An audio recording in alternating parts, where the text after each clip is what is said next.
saya bahwa hidupnya berantakan.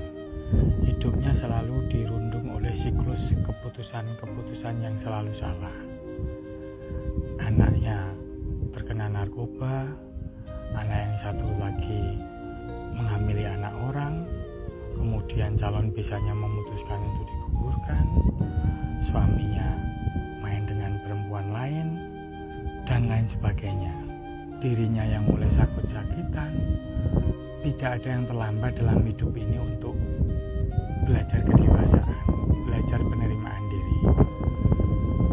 Semua orang pernah mengalami satu titik berantakan dalam hidupnya.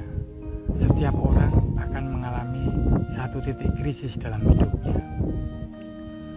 Tetapi ketika kita bisa melewati krisis tersebut dan berhasil mengatasinya dengan baik, tentunya kita akan tumbuh menjadi dewasa.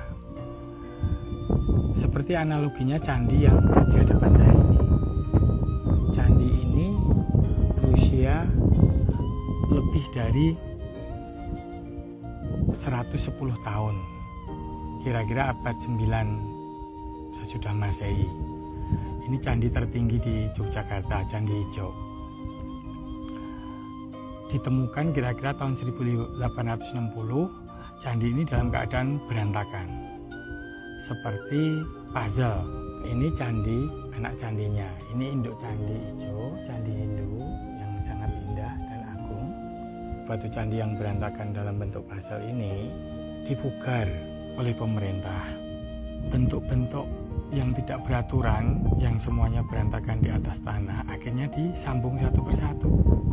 Akhirnya terbentuk candi yang indah lagi.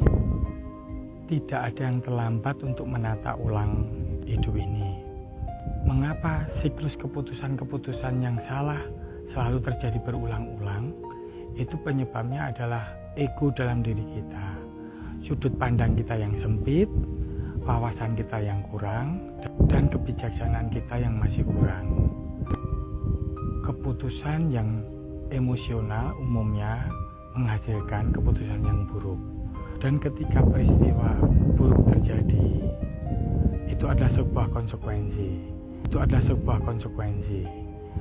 Ketika mendapati hidup sudah berantakan, coba pindah sudut pandang. Menjauhlah dari ego pribadi. Coba lihat sudut pandang lebih jauh. Kita melihat diri kita lebih jauh. Kita bayangkan kita sebagai seorang, dari titik mana kita pilih. Bisa dari sejak titik kita sekolah, bisa titik kita awal mau menikah, dan yang lain-lain. Kita rekonstruksi ulang. Dan kemudian kita putuskan untuk melihat semua bagian dalam hidup kita yang pecah belah, yang tercerai-berai. Kemudian kita pilih bagian-bagian yang terpenting saja dulu. Bagian-bagian inti yang bisa memperkuat fondasi hidup kita. Fondasi pertama umumnya kesehatan. Kesehatan dan pikiran.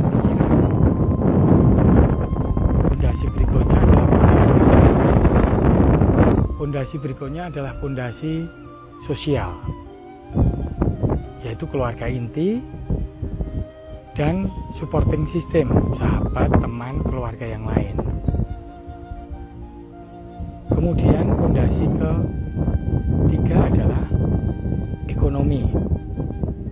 Itu dulu yang kita pentingkan ketika kita merekonstruksi ulang atau menata ulang fase-fase pecahan hidup kita yang berantakan. Kemudian kita tata dari dasar dulu.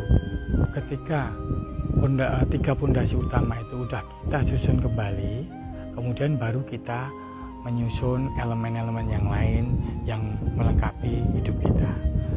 Syarat pertama untuk rekonstruksi hidup yang sudah berantakan itu sabar dan bertahan.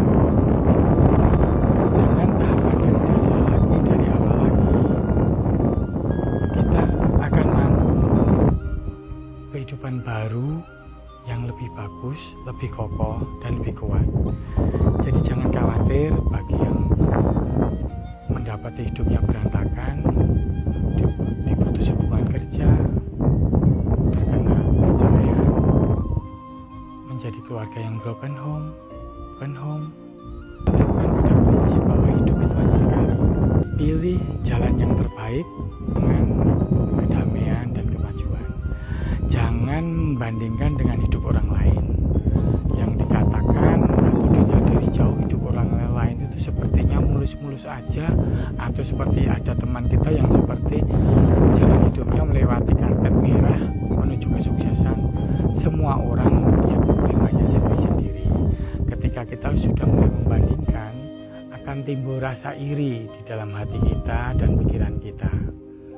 Ketika sudah mulai membandingkan, kita mulai akan tidak fokus lagi untuk merekonstruksi hidup kita secara lebih baik. Cukup dengan analogi rekonstruksi candi ini. Bahkan kalau kita mau ingat masa kecil kita, anak-anak yang kreatif cenderung mainannya berantakan semua. Biasanya tumbuh menjadi anak yang kreatif. Bayangkan diri kita sebagai anak kecil lagi yang penuh dengan kesenangan dan keriangan. Bahkan koki yang hebat pun atau ibu rumah tangga ahli masak yang baik pun pasti dapurnya berantakan.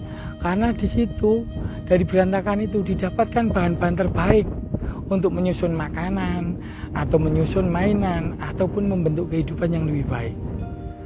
Ini gerbang baru. Ayo, awali lembaran baru dengan lebih baik.